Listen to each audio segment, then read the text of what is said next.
오늘 말씀은 다음 세대의 그 어려움들을 가지고 우리가 어떻게 해결해 나가야 하는지, 그 문제점들을 파악하고 우리가 어떻게 하는지를 보게 되어지는데요. 그 목회 데이터 연구소에서 그 3040 세대, 이제 코로나 이후에 3040 세대 한 700명을 대상으로 현장 예배 이탈률을 조사한 결과가 있어요. 물론 지금은 코로나가 이제 좀 회복됐고 표본이 700명이기 때문에 많지 않지만 무려 43%가 현장 예배를 이탈했다고 그렇게 조사가 나왔어요. 물론 지금은 그 데이터보다 조금 줄어들었겠죠. 하지만 이 데이터가 의미가 있는 것은요, 무조건 현장 예배가, 그것을 제가 얘기하는 게 아니라 이 현장 예배를 떠났다라는 것은 이 부모 세대, 3040 세대의 신앙의 위기가 찾아왔다는 것을 보여주고 있어요. 그리고 그 위기는요, 누구의 위기냐? 그들의 자녀들, 그들의 다음 세대들에게 자연스럽게 영향을 미칠 수밖에 없다는 것을 우리에게 말씀해 주고 있습니다. 기독교는요, 지금까지 2000년 넘게 신앙의 순수성을 지켜왔어요. 그 이유는, 그 원천은 올바른 신앙 계승에 있습니다. 바른 신앙의 계승으로 말미암아 부모 세대를 통해서 자녀에게 말씀 중심의 삶을 가르쳤고 그 말씀대로 행하여서 한국교회는요, 놀라운 부흥을 경험했습니다.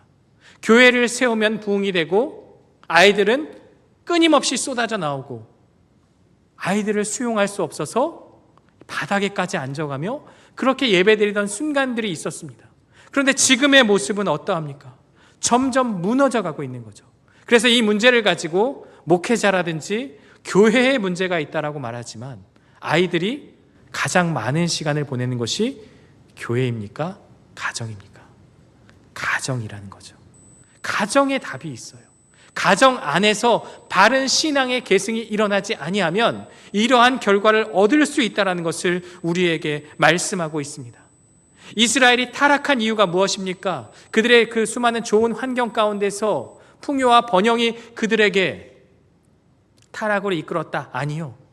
올바른 믿음의 모습이 다음 세대에게 전수되지 않았기 때문입니다. 오늘 이 말씀, 이 사사시대는요, 오늘 우리의 시대와 너무나도 동일해요. 그래서 우리가 이 말씀을 읽고 무엇을 기억해야 하냐면 오늘의 현실과 비교하여서 이러한 결과를 얻지 않도록 바로 지금부터 다음 세대에게 말씀을 전하는 그러한 모습이 우리 안에 있어야 하는 것을 우리에게 보여주고 있습니다. 우리가 읽은 이 사사기 2장 6절에서 10절은요, 여기만 딱 떼놓고 보면 전반부는 좋은 그 얘기들을 하고 있어요. 여호수아 시대의 그 믿음, 그리고 그 후반부는 그러나 그 다음 세대는 어떠했는가를 보여주고 있는데요. 우리 표를 통해서 함께 말씀을 같이 보면 좋을 것 같습니다. 여호수아 24장 29절과 31절과 오늘 본문 6절에서 8절이 거의 동일한 내용인데요. 여호수아가 110세에 죽고 딥낫 헤레스, 딥낫 세라에서 장사되었다. 동일합니다. 그리고 31절과 사사기 2장 7절을 보면 똑같아요. 백성이 여호수아가 사는 날 동안과 그리고 쭉 넘어가서 이스라엘을 위하여 행하신 모든 큰 일을 본 자들이 사는 날 동안에 여호와를 섬겼다. 핵심은 사는 날 동안입니다. 이 사는 날 동안이라는 건요, 한 세대, 그러니까 한 시대적인 시간의 흐름만을 말하고 있지 않아요. 한 시대가 흘렀구나, 그걸 말하는 게 아니라 무엇을 말하는 거냐면 신앙적이고 역사적인 의미가 그 세대 가운데 담겨 있어요. 여호수아가 사는 날 동안과 그를 따르던 장로들이 생존해 있을 동안에는 백성이 여호와를 섬겼다. 사사기에도 동일한 표현이 반복되는데요. 여호수아가 있을 때뿐만 아니라 그 상황을 목격하고 함께 경험한 자들이 있었을 동안에는 여호와를 섬겼다라는 거죠. 여호수아 시대에 수많은 전쟁이 있었고요. 가나안을 정복했어요. 그들은 그것을 실제로 경험했어요. 이길 수 없는 전쟁에서 승리하였다. 이길 수 없는 그 일들, 이적을 경험하고 체험하였습니다. 자신들의 힘이 아니라 하나님이 함께하고 계심을 몸소 체험했어요.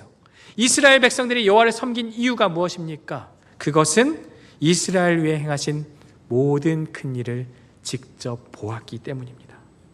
그리고 그 능력을 체험한 세대가 함께 했을 때는 하나님을 섬겼는데요. 그런데 문제가 발생했어요. 우리 10절 말씀을 함께 한 목소리로 읽겠습니다. 그 세대의 사람도 다 그 조상에게로 돌아갔고 그 후에 일어난 다음 세대 여호와를 알지 못하여 위하여 알지 못하였더라. 자, 사사기 저자는요 재미있는 표현을 하고 있어요. 여호수아 시대, 그 시대, 그 세대를 다음 세대라고 하지 않고 다른 세대라고 표현하고 있습니다. 우리가 많이 들어서 알고 있는 내용이에요. 그러니까 넥스트 제너레이션이 아니라 어나더 제너레이션이라고 해서 이 세대는 뭔가 다르다. 그냥 시간적인 흐름에 그 흐름에 따른 세대의 변화가 아니라 이 안에는 뭔가 다른 게 있다라고 우리에게 말씀해 주고 있어요. 여기서 이 다른이라는 의미는요 그냥 단순한 시간적인 흐름이 아니에요. 그 안에는 신앙적인 차이가 내포되어 있어요. 이전 세대는 하나님을 알고 하나님이 행하신 일을 경험한 세대라면 이후에 다른 세대는 하나님을 알지도 못하고 하나님이 행하신 일도 알지 못한다. 바로 여기에 이 다른이라는 것에 핵심이 있어요. 이처럼 신앙이 계승되지 않으면요 우리의 다음 세대는 다른 세대가 될 수 있어요. 우리는 믿음 생활을 잘 하였고 하나님 안에서 믿음 생활을 잘 하였을지라도 다음 세대에게 그것을 전하지 않으면 영적 단절이 일어나서 이들도 하나님을 알지 못하는 그러한 세대가 될 수 있다라고 말하고 있습니다. 이 2장 10절의 말씀을 보면요 알지 못하며 라는 단어가 있어요. 알지 못하였다. 이 알다라는 단어는요 히브리어로 보면 야다라고 해요.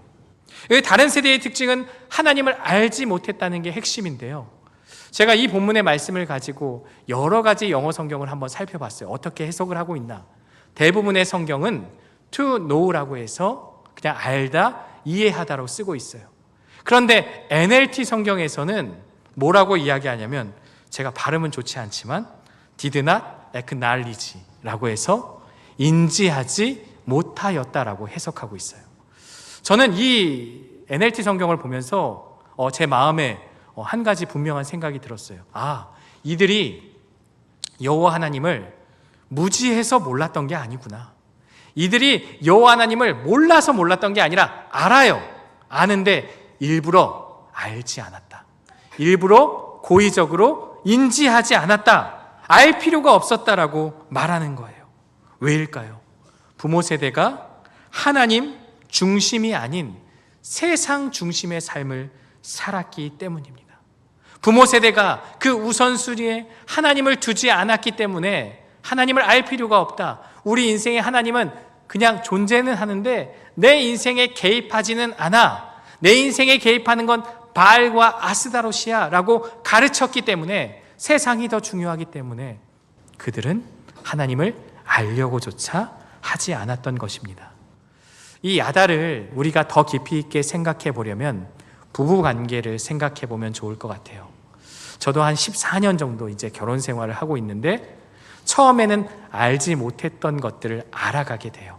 이제 부부로서 연합되어져서 같이 살아가면 서로에 대해서 알아가죠. 하나님은 이 야다에 대해서 결혼 생활에 비유하여 말씀하십니다.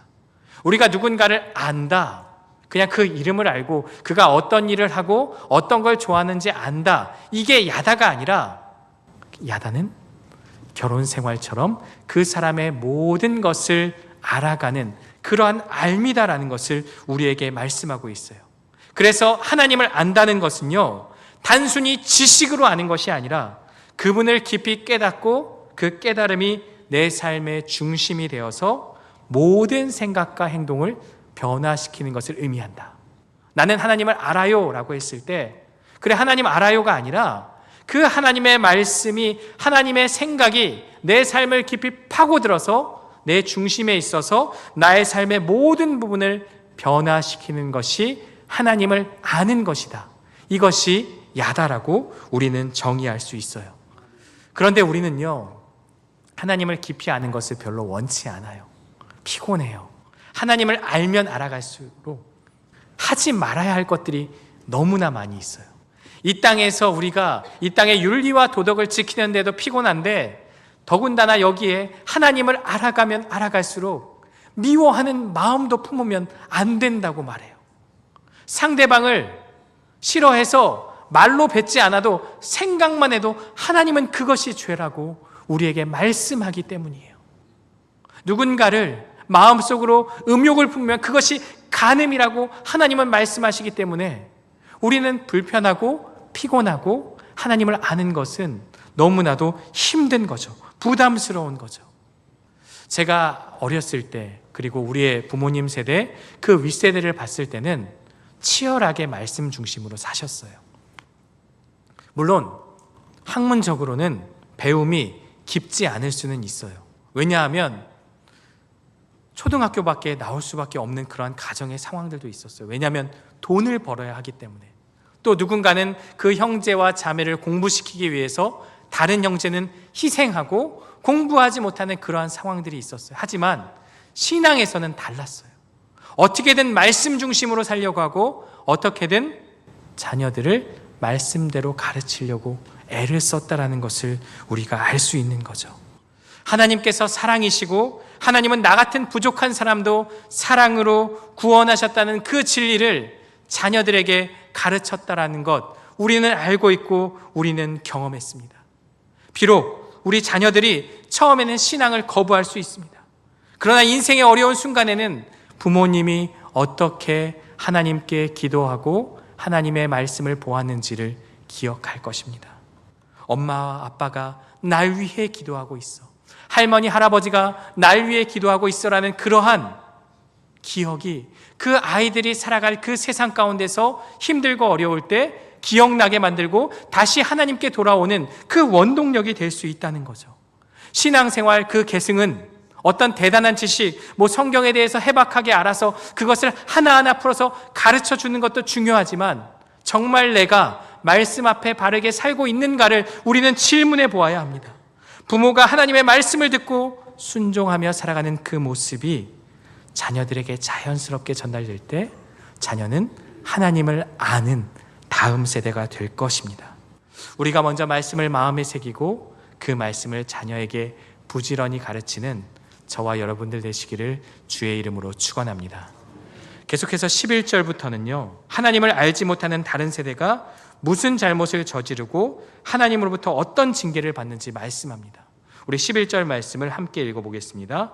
이스라엘 자손이 여호와의 목전에 바알들을 섬기며.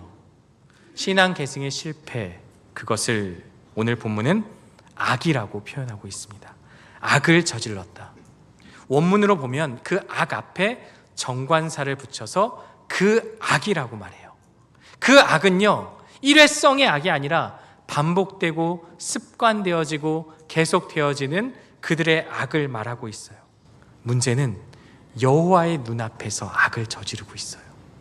여호와의 목전에서 대놓고 악을 저지르고 있다라는 것을 우리에게 말씀하고 있어요. 세상의 악인들도요, 악을 저지르는 것이 부끄럽고 두려운 일이라 은밀하게 해요. 물론 도둑 중에 대낮에 도둑질하는 도둑도 있지만 대부분이 보이지 않는 밤에 아무도 없을 때 은밀하게 훔치죠. 그 이유는 그 일이 악이라는 것을 스스로가 알기 때문에 그래요. 그런데 이스라엘은요, 지금 하나님이 버젓이 보는 앞에서 우상을 섬기고 있고 우상을 따르고 있다는 것을 우리에게 말씀하고 있습니다. 하나님이 제일 싫어하는 우상을 섬기며 그들은 그렇게 살아가고 악을 저질렀는데요, 12절과 13절은 이렇게 말씀합니다. 애굽 땅에서 그들을 인도하여 내신 그들의 조상들의 하나님 여호와를 버리고 다른 신들 곧 그들 주위에 있는 백성의 신들을 따라 그들에게 절하여 여호와를 진노하게 하였으되 곧 그들이 여호와를 버리고 바알과 아스다롯을 섬겼으므로. 여호와를 버렸다라고 말해요. 그런데 이들이 정말 여호와 하나님을 완전히 버린 것일까요? 아니요. 그들은 여호와 하나님을 버리지는 않았어요. 우리가 킵해둔다는 표현이 있죠. 하나님을 그냥 보관만 하고 있는 거예요. 하나님을 킵해두고, 하나님은 어쨌든 우리를 인도하시는 하나님이니까 우리의 인생에 그래서 저 먼 자리에 그냥 보관만 해두고 실제적으로는 풍요와 번영을 가져다주는 비와 풍요를 주는 바알과 아스다롯을 섬기면서 그래 하나님은 존재하고 계시지만 지금 내 삶에 있어서 역사하시는 그 신은 바알과 아스다롯이야라고 말하며 그렇게 하나님과 겸하여 섬기고 있던 것이죠. 오늘 우리의 모습과 비슷하지 않습니까? 우리도 하나님을 섬긴다고 말하지만 내 삶에 있어서 하나님보다는 당장의 중요한 그 세상의 문화와 가치를 추구하면서 물질을 따라 살아갈 때가 많이 있습니다. 기도를 합니다. 기도를 하지만 내 뜻대로, 내 생각대로 이루어지길 원하는 기도를 우리가 하고 있지는 않습니까? 어려울 때는 하나님을 찾지만 풍요와 번영이 있을 때는 하나님을 잊고 살 때가 많이 있음을 고백합니다. 마치 이스라엘이 하나님을 버리지 않았지만 주된 신앙의 대상이 바알과 아스다롯이었던 것처럼 우리도 하나님을 믿지만 실질적인 의지의 대상은 세상이 될 수 있습니다. 이들이 하나님을 버렸다고 책망받듯이 오늘 우리가 세상의 가치와 하나님을 함께 섬기고 있지 않은지 돌아보아야 합니다. 우리가 하나님을요, 어떤 그런 특별한 한 자리에 둔다가 아니라 그냥 저 멀리에 두고 필요할 때만 꺼내 쓰는 그러한 신앙이 아니라 가장 내 삶의 중심에 모셔두고 섬기는 삶을 살아야 한다는 것, 오늘 이것을 말씀은 우리에게 가르쳐주고 있습니다. 그런데 이 일이요, 불과 한 세대 만에 일어났습니다. 몇 세대가 지나고 나서 잊었다라고 하면, 하나님을 몰랐다라고 하면 조금 이해할 수 있지만 불과 한 세대 만에 그들은 하나님을 잊어버리고 말았습니다. 그래서 결국 하나님의 심판이 임하게 되는데요, 우리 14절 말씀을 함께 읽겠습니다. 여호와께서 이스라엘에게 진노하사 손에 넘겨주사 그들이 노략을 당하게 하시며 또 주위에 있는 모든 대적의 손에 팔아 넘기심에 그들이 다시는 대적을 당하지 못하였으며, 하나님께서는 이스라엘에게 진노하셨습니다. 이것이 감정적인 분노가 아닙니다. 공의로서 하나님은 지금 진노하고 있습니다. 왜냐하면 이들은 신명기에서 언약을 맺었기 때문이에요. 하나님을 섬기면 축복이, 하나님을 거부하면 저주가 내린다는 것을 분명히 약속으로 맺었습니다. 그들이 하나님의 보호 아래 있을 때는 승리를 누렸지만 불순종할 때는 대적들에게 넘겨지는 형벌을 누리게 된다라는 것을 말하고 있어요. 이스라엘의 패배는요, 단순한 군사적인 열세가 아니라 하나님이 그들을 버리셨기 때문이다라고 우리는 해석할 수 있습니다. 그러면서 그들에게 나타나는 게 무엇입니까? 15절 말씀인데요, 그들이 어디로 가든지 여호와의 손이 그들에게 재앙을 내리시니 라는 표현이에요. 여호와의 손이 그들에게 재앙을 내리신다. 단순한 자연재해나 우연히 이루어진 불행이 아니라 하나님이 그들의 인생 가운데 직접 개입하셔서 이스라엘을 심판하셨다라는 것을 우리에게 말씀하고 있습니다. 아까 이스라엘이 목전에서 악을 행하였죠. 그런데 하나님이 그들에게 재앙을 내리신다고 말씀합니다. 이 악과 재앙은 같은 단어입니다. 악을 행하였더니 악으로 갚으셨다라는 것. 그런데 왜 그렇게 하셨느냐? 여호와가 우리와 맹세하신 것과 같아서라는 거죠. 그 맹세 가운데서, 언약 가운데서 하나님이 파기한 것이 아니라 이스라엘이 파기하였기 때문에 그것을 통해서 갚으셨다라고 말씀하고 있습니다. 그리고 하나님은요, 그들의 모든 풍요를 걷어가시고 그들에게 괴로움이 심하였다라는 그러한 표현으로 우리에게 말씀하고 있습니다. 사사기에서 괴로움이 등장하고 있습니다. 이제 이들은 절망과 고통 가운데서 한 시대를 살아가야만 합니다. 그런데 이 괴로움은요, 단순히 절망만은 아닙니다. 또 한편을 보게 되면 이 괴로움을 통해서 그들은 다시 하나님께 돌아올 것이고 하나님께 부르짖을 것이고 하나님 앞에 간절히 구할 것이고, 하나님은 이제 이후에 사사를 통해서 그들을 구원하시고 회복시켜 주시는 하나의 소망으로서 괴로움은 사용되어지는 것입니다. 하나님은요, 우리가 악을 행하고 등을 돌렸더라도 회개하고 돌아오면 우리를 회복시켜 주십니다.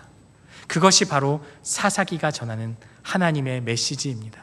우리가 악을 행하고 그 재앙이 우리에게 닥쳐서 우리에게 괴로움으로 다가왔지만 언제나 하나님 앞에 돌아서서 하나님 앞에 회개하면 다시 우리를 받아주시겠다는 그 약속이 이 절망 가운데서 한 가지 빛으로 우리에게 보여지고 있는 것이죠. 바로 이것을 우리가 기억하면 좋을 것 같습니다. 오늘 본문은요, 우리에게 몇 가지 중요한 교훈을 주는데요. 첫 번째는 우리의 가정에서 신앙 계승이 일어나야 한다는 것을 우리에게 말씀하고 있습니다. 하나님을 알지도 못하고 하나님을 한 그 일을 깨닫지도 못하는 그 다음 세대를 보면서, 그 다른 세대를 보면서 오늘 우리의 가정은 어떠한지를 돌아보아야만 합니다. 오늘 우리는요, 부모가 먼저 성경을 읽는 모습을 보여주어야 합니다. 교회 안에서만 펼치는 성경이 아니라 빼곡하게 쓰여진 그 글씨가 쓰여진 묵상의 흔적들을 의도적으로라도 우리 자녀에게 보여주는 거죠. 그리고 가정 예배를 통해서 어떤 형식에 의한 예배, 그것을 말하는 게 아니라 오늘 큐티의 그 본문을 가지고 치열하게 살았던 그 삶의 현장에서의 그 적용을 우리 자녀들에게 설명해 주는 거죠. 그리고 자녀의 이야기를 듣는 거죠. 그것을 통해서 우리 자녀에게 믿음이 전수될 수 있다는 것을 우리에게 말씀하고 있습니다. 정말 삶의 중요한 선택을 할 때마다 하나님이라면 어떤 선택을 기뻐하실까라는 그 질문을 아이 스스로 던지게 하고 그 해답을 말씀으로 찾을 수 있도록 중요한 순간마다 하나님을 붙잡는 그러한 모습이 가정 안에 있어야 합니다.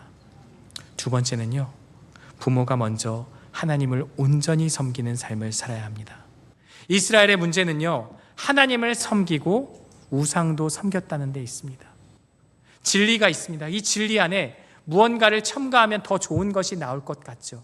하지만 진리 안에 무언가 작은 것이 들어가는 순간 그 진리는 완전히 변질됩니다. 교회가 점점 성장하고 시대가 변하면서 신앙이 세속화되고 물질의 성공, 그 중심으로 변질된 경우가 많이 있습니다. 그러나 우리 부모 세대가 이 변하는 세상 가운데서 참된 신앙은 말씀 중심의 삶이다라는 것을 깨닫고 그 말씀을 살아내는 저와 여러분들이 되시기를 간절히 원합니다. 이 주일에만 주일 신앙으로 지키는 것이 아니라 치열한 나의 삶의 현장에서 매일의 삶 속에서 하나님을 드러내는 매일의 신앙이 우리 안에 있기를 간절히 원합니다.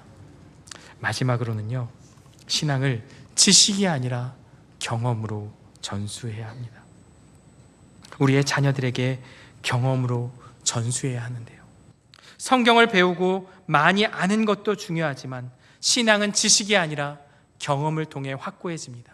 우리 자녀들에게 다니엘이 어떠했고 야곱이 어떠했고 이스라엘이 어떠했고 그것을 설명해 주는 것도 정말 중요합니다. 그런데 더 중요한 건요, 부모가 이렇게 말씀으로 살았더니 내 삶에 하나님께서 이렇게 역사하셨어. 내 삶에 이렇게 힘든 일들이 있었지만 엄마는 하나님의 말씀을 붙잡았더니 순간순간에 역사하신 그 하나님을 깨닫게 되었어. 아빠는 내 삶에 있어서 중요한 결정이 있을 때 그 선택의 순간에 하나님을 기준으로 선택했더니 이런 일이 있었어라는 나의 적용, 나의 삶의 모습을 아이들에게, 자녀들에게 전하는 저와 여러분들이 되시기를 간절히 소망합니다. 신앙의 유산은요, 주일 예배 출석으로 전수되지 않습니다. 그저 아이가 교회에 가서 예배 잘 드리고 오면 끝나는 것으로 맞춰지는 것이 아닙니다. 부모가 그 삶을 살아내고 부모의 삶이 신앙 교육이 되어서 자녀에게 전수해 줄 때 그것이 올바른 신앙 계승이 될 수 있는 것입니다. 우리는 오늘 어떻게 해야 할지를 고민해야 합니다. 신명기 말씀을 기억하며 내가 먼저 하나님의 말씀을 마음에 두고 그리고 그 말씀을 부지런히 가르치며 내 품에 안에 있을 때, 내 안에 있을 때, 누웠을 때, 잘 때, 또 길을 갈 때, 어떠한 일이 있을 때라도 이 자녀들에게 말씀을 가르치는, 또 삶으로 나타내는 저와 여러분들 되시기를 주의 이름으로 간절히 축원합니다.